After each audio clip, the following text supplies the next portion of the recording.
Ang daming gagawin sa school, stress na ako. Ang bilis-bilis pa lumipas ng oras. Ang daming gagawin. May part-time job pa ako at assignment. Nahirapan na akong i-manage ang aking oras. Palagi akong nagmamadaling tapusin ang aking takdang aralin, bumaba ng aking grado. At akala ko magiging masaya ang senior high school. Ngunit nagiging balanse na ito ng responsibilidad.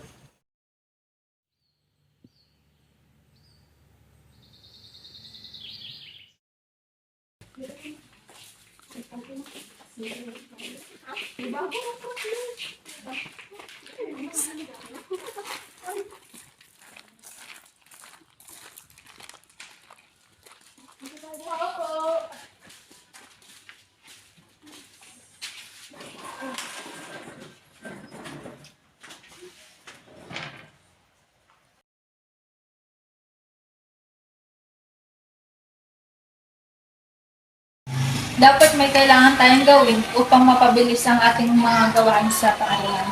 Kailangan lang natin maging organized. Ngunit paano tayo makakapagsimula? Napakaraming dapat gawin at ang bilis ng takbo ng oras. At kailangan natin iwasan ang pag-ibang, nakakadagdag na ito ng stress at depression. Siguro, i-prioritize na lang muna natin yung mga gagawin at mag-focus. Tsaka, para madali na lang din ang gawin.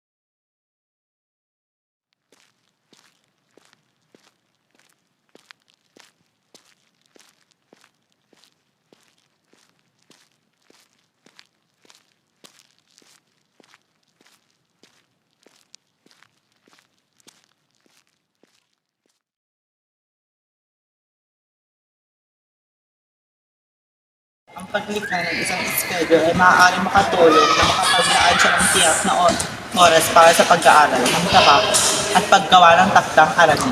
Mahalaga na magtakda ng sa makatatahan ng mga layunin. Kailangan natin gumawa ng schedule para sa ating mga activities para less hassle. Ang paggamit ng epektibong pamamaraan ay makakatulong sa atin na manatiling nakatutok at productive. Magsuportahan na lang tayo at magbigay ng motibasyon sa isa't isa.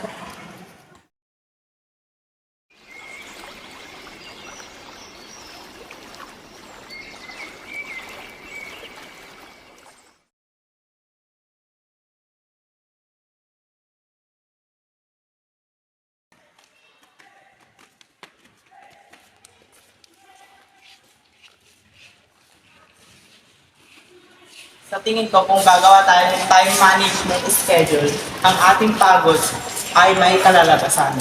Kailangan tayo makontrol ng ating oras upang makamit natin ang matataas na grado. Natin kailangan ay sakripisyo ang lahat. Sa pamamagitan ng pag-aayos ng oras, mas makapadali ang ating gawain.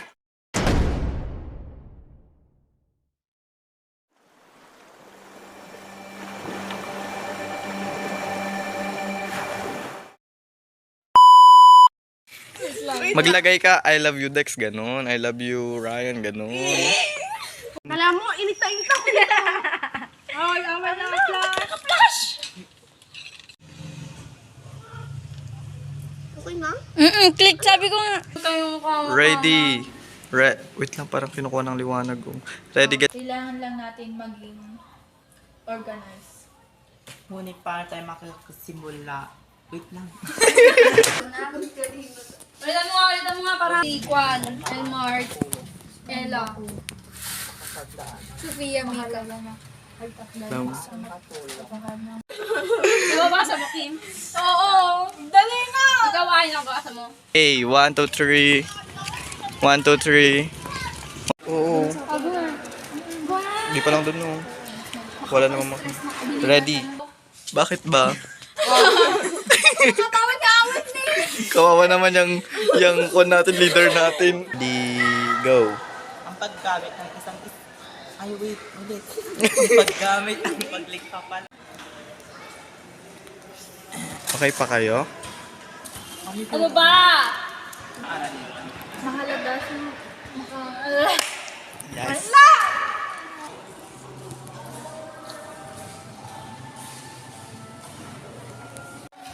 Tsaka tumawa siya.